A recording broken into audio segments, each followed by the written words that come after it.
Bit of a rainy day in the backwoods behind the neighborhood, and everything's soaked wet from rain. Let's see if I can get fire started with just this guy and my Leatherman.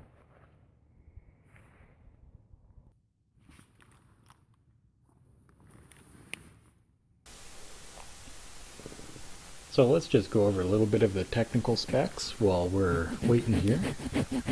So an overall length of 9.38 inches, and for reference is basically the exact same length of a Mora Bushcraft Black. You just get a bit shorter handle and a little bit longer blade. It's a 5-inch cutting length of the blade. The cutting edge itself, is 4.6 inches. The blade length is 5 inches, including the ricasso. Thickness is 0.16 of an inch. It's VG10, heat treated very well by Spyderco. It's only 3.7 ounces. The handle material is a composition of FRN, but it's got two parts to the handle. The exterior part of the handle is a little bit on the hard side, and then there's a little bit of a softer, rubberier feel on the inside part of the handle to make it much more comfortable. Now, I would say it's about a 80% tang inside the handle, kind of like the Mora Bushcraft series. So it's definitely more than strong enough if you can, for doing light batoning tasks and stuff like that on smaller logs and branches. And a little bit more about it. It's a Fred Perrin design, and just like the Street Beat, it features Perrin's distinctive index finger choil, which serves as an ingeniously effective alteration to a traditional guard. Helps cut back on weight, improves the design and ergonomics depending on how you feel it in your hand. The handle does have a very nice palm swell that fits very nice. It's injection molded FRM with high traction Kraton rubber inserts. And usually it comes with a G-clip on the sheath, but as you'll see later on my sheath, I have a friend rigged up a leather dangler system for me. And I feel that this is a really great knife to carry. It weighs less than 4 ounces for a 5-inch blade. That's amazing. And when I'm batoning through these pieces of wood with the VG1, I was going on a bit of an angle, just beating it up, seeing if there was any chips or rolls, and there wasn't anything at all. And I got this knife used. It has a little bit of a convex edge on it, so it definitely had some strength. And later on I took it to my Edge Pro Apex and did a 20 degree run all the way from 120 to adjust that angle all the way up to 3000, so I have a nice hair shaving sharpness on the edge.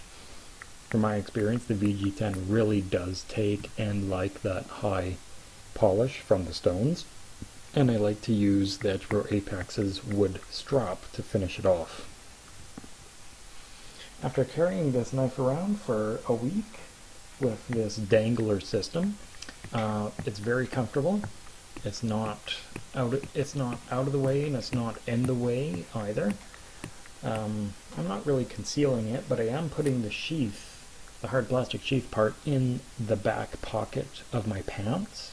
And it seems that my coat or t-shirt does go over the handle and cover that pretty nicely.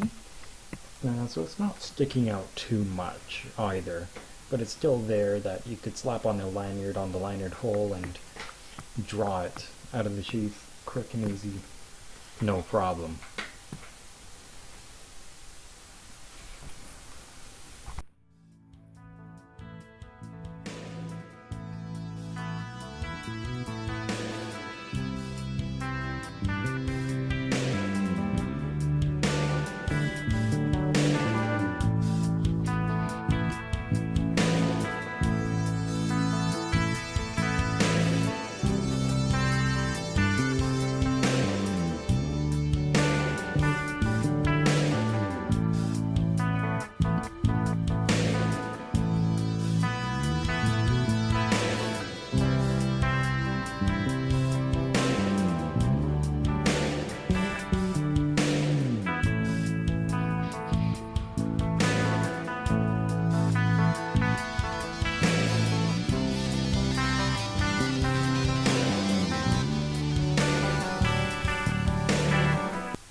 Now, as you can see, it did make some pretty nice feathers, and I did get that those paper thin curls. And the spine along the edge does strike ferro rods, but that jimping that's on there is extremely comfortable. It's not cutting into your thumb too much, it gives a lot of grip, but it creates a lot of really nice sparks. So as a camp knife and a hunting knife, even survival blade, you could even use this. I'm using this as a bushcraft blade. It's doing very nicely. So basically, if you wanted to carry, say, a mora bushcraft, which is one of my favorites, the only hang up about this one, you won't get that same control of carving, I would say, but that's just my personal preference of using Scandi grinds.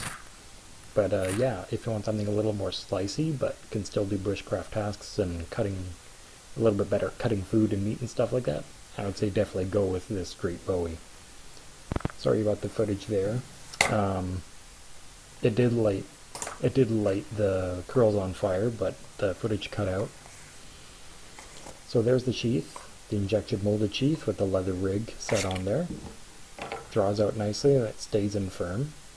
And you can see a size comparison to a Spyderco stretch.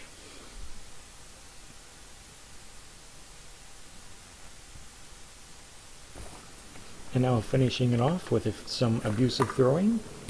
Thanks for watching, guys. Be sure to subscribe and take her easy.